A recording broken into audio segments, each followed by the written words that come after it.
DJ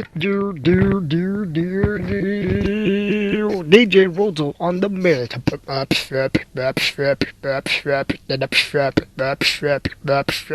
Roto on the mix.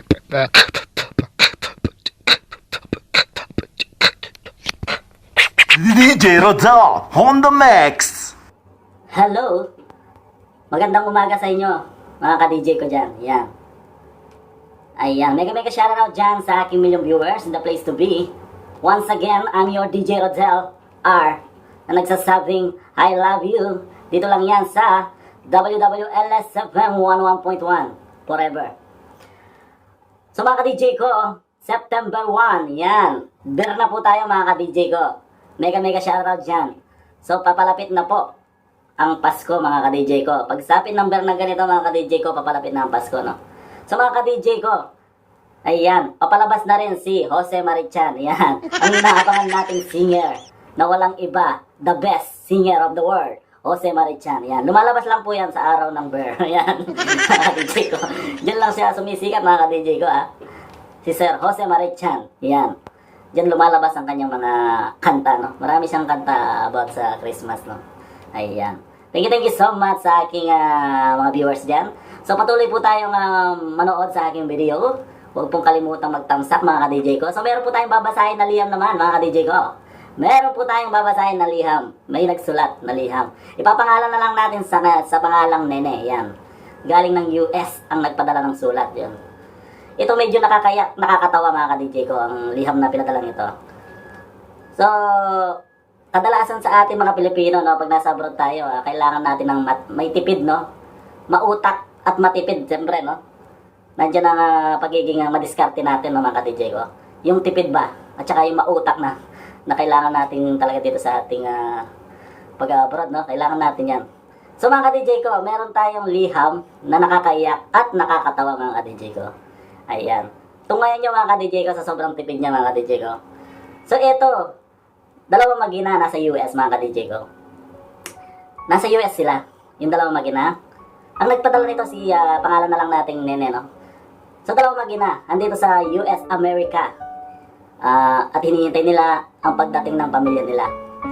Pero unfortunately, while they were waiting, the mothers died. Yan, namatay ang kanyang nanay. Their family in the Philippines was their mom to be buried back to home. Pero it was so expensive, mga ka-DJ ko. So, mahal talaga ang pag umuwi ka, no? Galing ka ng US, mahal ang pauwi, mga ka-DJ ko. Lalo na kung papunta, mahal din. So, mga ka-DJ ko, ito, patuloy tayong magbasa ng ating liham. Yun. Pero dahil majority of the family wants is that way, walang choice ang anak. Dito sa state, kung hindi sundin ang mga nakakatanda sa kanya. Dahil nga, so very expensive, no? She decided to just remain in the States and shift the company, no? Nang dumating na sa Pilipinas, yan. No, sa madaling salita, naipadala na ang bangkay ng ina. Nang dumating na sa Pilipinas ang kanilang ina, may napansin ng pamilya sa kanyang kabaho or ano, na hindi maganda. Hindi maganda ang pagkaayos. Ang mukha at ang katawan ng kanilang inay. Dikit na dikit sa salamin ng kabaong. Yan. Sabi tuloy ng isang nakakakita sa kanya, isang kamag-anak or bisita, sabi tuloy ng isa, ay, tignan mo yan. Hindi sila marunong mag-asikaso ng patay sa Amerika, sabi niya. So, to cut the story for short, they prefer the coffin for viewing. Pagbukas ng takip ng salamin, no, ng kapin, may napansin silang sulat sa dibdib ng kanilang inay. Dahan-dahan kinuha at nanginginig na binuksan ni Kuya, yung panganay nilang anak. At binasa sa lahat ng buong pamilya ang nilalaman ng sulat na ito. Sabi sa sulat, mahal kong mga kapatid. Hayaan na si inay. Pasensya na kayo at hindi ko nasamaan ang inay sa pag-uwi dyan sa Pilipinas sa dahilan napakamahal ng pamasahe. Ang gastos ko na nga lang sa kanya ay kulang-kulang na 10,000 kabaong ang shipment.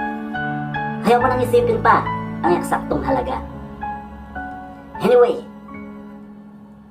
pinadala ko kasama ni inay ang 24 na karne norte nasa likod ni inay. Maghati-hati na kayo. 6 na bagong labas na Reebok sneaker. Isa, suot ni inay. And 5, nasa ulunan ni inay. Isa-isa kayo, riyan. Iba't ibang klaseng chocolate, nasa puwit ni inay. Maghati-hati na kayong lahat. 6 na Ralph Lauren na t-shirt. Suot ni inay. Para sa iyo yan, kuya. At isa-isa ang mga pamangkin ko. Isang dosen ng Wonder Bra na gustong-gusto ninyo, mga kapatid ko. Suot din ni inay. Maghati-hati na kayo riyan. 2 dosen ng Victoria Secret na panties na inaasam-asam ninyo. Suot din ni inay. Maghati-hati na rin kayo. Hati, 8 Dockers na pantalon. Suot din ni inay. Kuya, di ko, isa-isa na kayo. At mga pamangkin ko. Ang Rolex na hinahabilin mo, kuya. Suot din ni inay. Kunin mo na. Ang ikaw, sing-sing at kwintas na gusto-gusto mo, ate. Suot din ni inay. Kunin mo na. Mga channel na medyas. Suot din ni inay. Tig isa-isa na kayo, mga pamangkin ko. Ayan. Bahala na kayo kay inay. Pamimisahan ko na lang siya dito.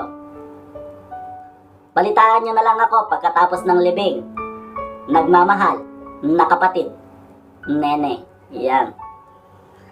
Ayan. PS. May pahabol pa. PS. Pakibihisan na lang si nanay. Yan. Napakalungkot at napakasaya. Napakalungkot at nakakatawa. Napakasaya. Napakalungkot na nakakatawa ang kwento ng OFW na to. Alam niyo po ba? May totoong nangyayari sa ganitong buhay, no, mga DJ ko. Sa sobrang ang tawag dito? Sa sobrang katipiran ba? Siyempre, mamahal ang pamasahe, no? Nanghinayang siya. Nanghinayang. So, dahil sa mahal ang pamasahe, nilagay na lahat. Ginawang yung ataol ni nanay. Ginawang balikbayan box, no? Pinuno ng mga iba't ibang klaseng chocolate padala, no? Ay, na. Ito, mga DJ. Kakaibang liyam to, mga DJ ko. Pero anyway, nakakaiyak na nakakatawa yan, mga DJ ko. Thank you very much sa iyong padalang liham, Nene. So maraming salamat. Galing pa sa US, no? United States of America in the place to be. Yan. Thank you so much. So mga DJ ko, sana may napulutan kayong aral dito sa liham na to, mga DJ ko. So nakakaiyak na nakakatawa. Pero sa totoong buhay may nangyayari siguro ganito, mga DJ ko. Hindi siguro to. Hindi puro-puro totoong nangyayari ito, mga DJ ko. Sa sobrang tipid, yan. Ginawang balikbayang box ang ataw ni nanay. Yan. Kaya may kasara lang sa inyo dyan, sa mga nanonood ngayon, mga DJ ko. Thank you so much sa inyong mga suporta dyan. So, thank you so much sa umagang itong kay ganda. September 1, in the place to be. My name is DJ Rodel R. Yan. Dito lang yan sa station 101.1. DJ Rodel on the mix. Again, once again, DJ Rodel R. WWLSFM 101.1. Forever. Ayan, mga DJ ko. Ayan, ipadala nyo po, mga ka-DJ ko, ang mga sulat ninyo liham. Dito lang yan sa station WWLSFM 101.1 Forever. Ayan, para mabasa natin. Siyempre, no? Yung mga talagang kakaibang liham, mga DJ ko. Ayan, thank you very much. Once again, thank you so much. And September 1, welcome. Ayan, mga DJ ko. Welcome. September 1 until Christmas. Yan, masaya na tayo niya, mga DJ ko. Paalis na yung COVID. Magsaya na tayo, mga DJ ko, dahil malapit na ang Christmas. Yan, magtago na tayo na, mga DJ ko. Taguin na natin, mga DJ ko. Alam niyo na, ang mga inaanak natin sa darating na Pasko. Yan, huwag naman, joke lang yan, mga DJ ko. Ayan, yan lang ang mga hinihintay ng mga inaanak natin, yung mga bata, no? Yan lang sila masaya, eh. Every year lang nilang natutungayan yan. Diyan sila lang masaya, yung mga bata, no? Naalala ko pa, nung bata ako, ganyan, eh, no? Darating ang Christmas, eh, talagang inaabangan ko yan. Gustong-gusto ko, laging Pasko na lang, eh, no? Alam mo yan, pagsapin ng Pasko, talagang hindi na ako makakatulog. For example, bukas Pasko na. Yan, hindi na ako makakatulog niyan. Yung aking susuot, kinabukasan, talagang nakahanda na. Alam niyo po ba, pagdating ng umaga, magwawalis pa ako ng bakuran, no?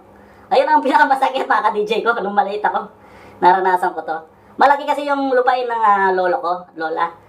Malawak ang ano nila, bakuran. So pag nagwalis ka talaga doon, mauubos ang oras mo. Gigising ako na maaga, yan.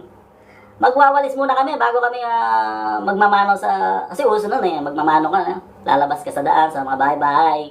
Magmamano-mano ka sa bawat makita mong tao, yan. Para siyempre, meron kang yung hinihintay natin, meron kang bibigyan ka ng regalo or bibigyan ka ng ang tawag dito? Bibigyan ka ng pera.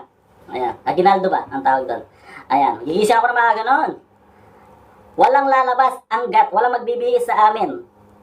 Dalawa lang kami magkapatid Walang magbibihis sa amin hanggat hindi namin nawawalis ang buong bakuran ng lola ko. Ayan, napakahirap ng dinaanan ko noon. Maliit ako.